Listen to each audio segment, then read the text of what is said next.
Friends, मैं आपका mentor AK Singh और आज हम करेंगे यूपी राष्ट्रीय टंडन ओपन यूनिवर्सिटी का असाइनमेंट। और इस असाइनमेंट से ये जानेंगे जो कहीं ना कहीं आपके यानी कि आपके एग्ज़ाम आने वाले हैं दिसंबर में, उनमें से इम्पॉर्टेंट क्वेश्चन यानी कि असाइनमेंट से आपके इम्पॉर्टेंट क्वेश्चन जो आते हैं वो आपको देखने के लिए मिलते हैं असाइनमेंट से ही। यानी कि जितने भी ओपन यूनिवर्सिटी हैं, असाइनमेंट आपको इसलिए दिया जाता है कि आप असाइनमेंट को करें और असाइनमेंट को आपके क्वेश्चन पेपर की तरह यानी कि एक तरह से सैम्पल पेपर की तरह यूज़ करा जाता है आपके क्वेश्चन पेपर में। तो इसलिए आपको क्या है, एक तरह से क्विक रिवीजन, एक तरह से क्विक चीज़ों को लेके चलते हैं और असाइनमेंट को हम करते हैं, लेके चलते हैं। तो सबसे पहला आपका क्या है, यानी कि 106 का है, जिसका है information and communication technology library automation. तो लाइब्रेरी ऑटोमेशन का है सबसे पहला क्वेश्चन ही इसमें आपका क्या है, CPU है। तो CPU आपको पता होना चाहिए, CPU क्या है, सेंट्रल प्रोसेसिंग यूनिट है। और CPU में आपको मैंने जब आपको करवाया था तो CPU में क्या बताया था, आपकी MU CU और ALU यूनिट कराई थी, यानी कि मेमोरी यूनिट, कंट्रोल यूनिट और AMU यानी अर्थमेटिक लॉजिकल यूनिट। तो ये आपका क्या कहलाता है, CPU कहलाता है। दिस इज यानी कि इनपुट यूनिट एंड यानी कि इनपुट यूनिट क्या होगी, प्रोसेसिंग होगी, और ये आपका निकल गया आउटपुट यूनिट। ठीक है, ये क्या हो गया, आउटपुट यूनिट, इनपुट आउटपुट हो गया। तो यानी कि सारी चीज़ें आपको करनी है। और CPU क्या, सेंट्रल प्रोसेसिंग यूनिट, और सेंट्रल प्रोसेसिंग यूनिट क्या करती है, किसी भी चीज़ों को चलाने का काम करती है। सेंट्रल प्रोसेसिंग यूनिट के अंदर आपके MU CU और ALU आते हैं, यानी कि मेमोरी पूरी की जितनी मेमोरी लगी है उसमें वो करेगा। फिर आपको कंट्रोल करने का काम आएगा, और अर्थमेटिकल लॉजिकल यूनिट आपको क्या करेगा, जितनी भी गणना है उसको कहीं ना कहीं लेके चलेगा। तो ये आपका कहीं ना कहीं आपको चीज़ें पता होनी चाहिए, और आपका इस तरह से ये सबसे पहला क्वेश्चन आपका बनता है। तो सबसे पहले क्या करना है, आपको वीडियो को लाइक करना है, चैनल को सब्सक्राइब करना है, वीडियो को ज़्यादा से शेयर करना है। और अभी जो एग्ज़ाम है उनके लिए आपको सारे के सारे असाइनमेंट को रट के जाना है, यानी कि जितने भी असाइनमेंट में क्वेश्चन है उन्हें ज़रूर देख के जाना। वैसे आपको एक तरह से रिकॉल करा रहा हूँ मैं, जो इंपॉर्टेंट क्वेश्चन है वो आपको मैं बता रहा हूँ। और CPU क्वेश्चन आना ही आना है, तो इसको लगा लो, मार्क कर लो। वेब क्वेश्चन आना है, इसमें से हाई लेवल लैंग्वेज आना है। तो ये इस तरह के क्वेश्चन जो है कहीं ना कहीं आपके रिपीट होते हैं, चाहे आप कोई सी यूनिवर्सिटी हो। ऑटोमेशन है, इंफॉर्मेशन कम्युनिकेशन टेक्नोलॉजी है, तो कहीं ना कहीं CPU हो गया, हाई लेवल लैंग्वेज हो गया, वेब ब्राउजिंग हो गया। क्वेश्चन आपके कहीं ना कहीं लाइब्रेरी में पेट क्वेश्चन है, यानी कि एक तरह से बार बार आने वाले क्वेश्चन है। तो इन्हें कर लो, लिख के रख लो, एक तरह से निचोड़ के रख लो अपने पास। और इनको अभी मैं यानी कि आज असाइनमेंट का जो पहला करा रहा हूँ, तो इसमें सबसे पहले आपको चीज़ें बता दूँ, ये है 200 मार्क्स का। पर आपको 200 मार्क्स की तरफ से नहीं, आपको करना है लॉन्ग क्वेश्चनों के हिसाब से। आपका क्या करना है, इसे याद करना है लॉन्ग क्वेश्चन के हिसाब से। CPU के बारे में सारी चीज़ें याद करनी है, डिटेल्स याद करनी है, CPU की सारी चीज़ें लेके चलनी है। कंट्रोल यूनिट क्या करती है, किस तरह से वर्क करता है, कैसे लेके चलना है। दूसरा ही बात, CPU का जब भी आपका क्वेश्चन आएगा तब आपको इस तरह का डायग्राम बनाना है, जिसमें आप क्या दिखाओगे, इनपुट क्या कर दोगे, इनपुट लिखा हुआ मिलेगा, यानी कि इनपुट।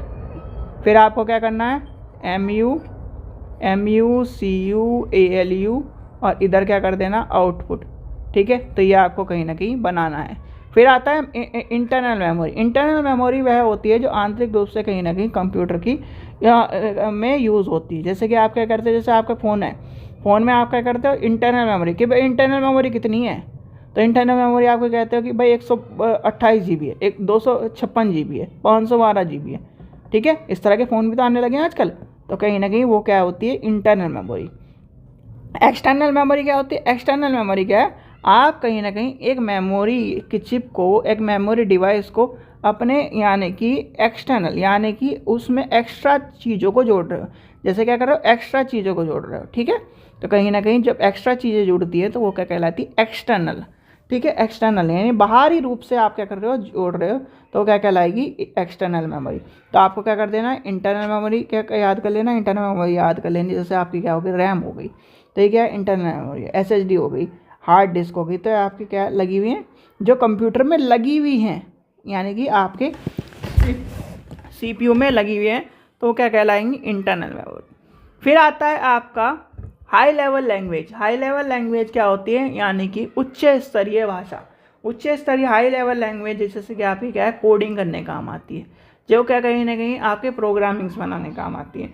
उच्च भाषा कहीं ना कहीं आपकी क्या है, तकनीकी को यानी कि संचार को और कहीं ना कहीं आपके प्रोग्रामिंग को सुव्यवस्थित रूप से चलाने के लिए, सुव्यवस्थित रूप से संचालित करने के लिए एक निर्देशिका क्या है, लैंग्वेज के रूप में कार्य करती है, जो कहीं ना कहीं उच्च स्तरीय भाषा के रूप में मानी जाती है। क्या किसके रूप में मानी जाती है? कंप्यूटर में उच्च स्तरीय भाषा यानी कि हाई लेवल लैंग्वेज के रूप में मानी जाती है। और हाई लेवल लैंग्वेज का क्वेश्चन जरूर आता है, ज़्यादातर आपको पेपर में देखने के लिए मिलता है, तो इसलिए इस चीज़ का ध्यान रखना, हाई लेवल लैंग्वेज का आपको क्वेश्चन कर लेना है।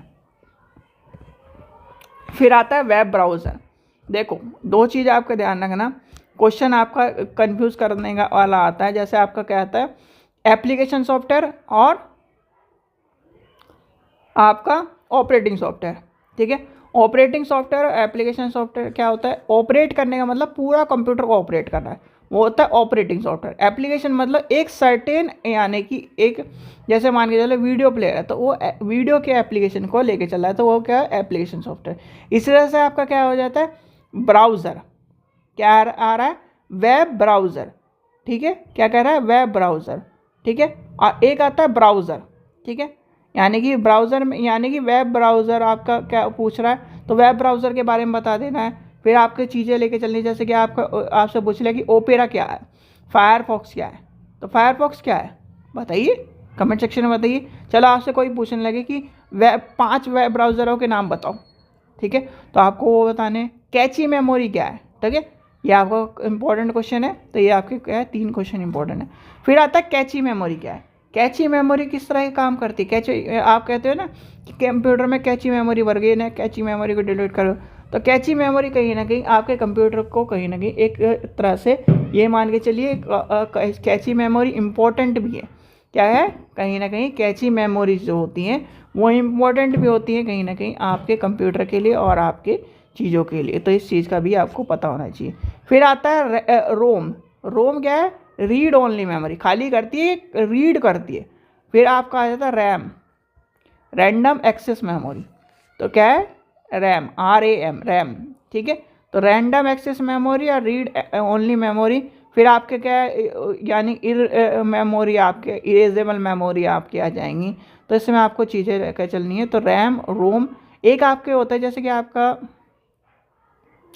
मान के चलते हैं आपका सारे सॉफ्टवेयर उड़ गया, ठीक है, एक एग्जांपल लेके चलते हैं, तो कहीं ना कहीं आपका क्या है, कंप्यूटर यानी कि एक तरह से जो चीज़ें आपको दिखाई देंगी, जो कहीं ना कहीं चीज़ों को लेके चलता है, तो वो कहीं ना कहीं रोम के अंदर ही आपको लेके चलता है, जिससे आपको कहीं ना कहीं आप अपने यानी कि कंप्यूटर में चीज़ों को सेटल कर पाते हो। मोस्ट इम्पॉर्टेंट क्वेश्चन आपका DMS, यानी कि सॉरी DMS बोल रहा हूँ, DBMS, ठीक है, डाटाबेस मैनेजमेंट सिस्टम। तो डाटाबेस मैनेजमेंट सिस्टम के ऊपर क्वेश्चन पूछा जा सकता है। इसमें से यानी कि describe the different generation of computer type, यानी कि जनरेशन ऑफ कंप्यूटर के ऊपर क्वेश्चन आया जाता है। मोस्ट इंपॉर्टेंट क्वेश्चन है ये, आपका क्वेश्चन आपको मिलेगा। जनरेशन ऑफ कंप्यूटर 5 जनरेशन आपको याद कर लेनी है भाई। एक में आपका क्या है, आपका क्या है, ट्रांजिस्टर आया, वैक्यूम ट्यूब है, IC है, आपका क्या है, यानी कि पहले IC, फिर आपका यानी कि very large scale of integrated circuit, फिर आपको वो याद कर लेना, लास्ट EI है। तो इसमें सारी ये चीज़ें याद कर लेनी है। ये क्वेश्चन सबसे ज़्यादा पूछा जाता है, आपको देखने के लिए मिलता है ये है, ठीक है। इससे क्या है, लॉन्ग क्वेश्चन में आपका आना ही आना है, तो इसे याद कर लो। सॉफ्टवेयर में, सॉफ्टवेयर आपसे पूछा जाएगा DBMS, यानी कि तीनों क्वेश्चन आपके लॉन्ग में क्वेश्चन में आ सकते हैं और करके आ सकते हैं। DBMS में ये कर सकता है कि DBMS जो है आपका शॉर्ट में भी कर सकता है और लॉन्ग में भी कर सकता है, तो इस चीज़ का ध्यान रखना। तो यानी कि इसमें से आपके क्वेश्चन बनते हैं इंपॉर्टेंट, तीनों के तीनों इंपॉर्टेंट है ये क्वेश्चन, तीनों के तीनों मोस्ट इंपॉर्टेंट क्वेश्चन है, हल्के मत लेना इन क्वेश्चनों को। सॉफ्टवेयर के ऊपर क्वेश्चन आता ही आता है। DBMS, यानी कि DBMS के ऊपर क्वेश्चन आपको देखने के लिए मिलता है। और जनरेशन ऑफ कंप्यूटर तो भूल के मत छोड़ देना, जनरेशन ऑफ कंप्यूटर आता ही आता है।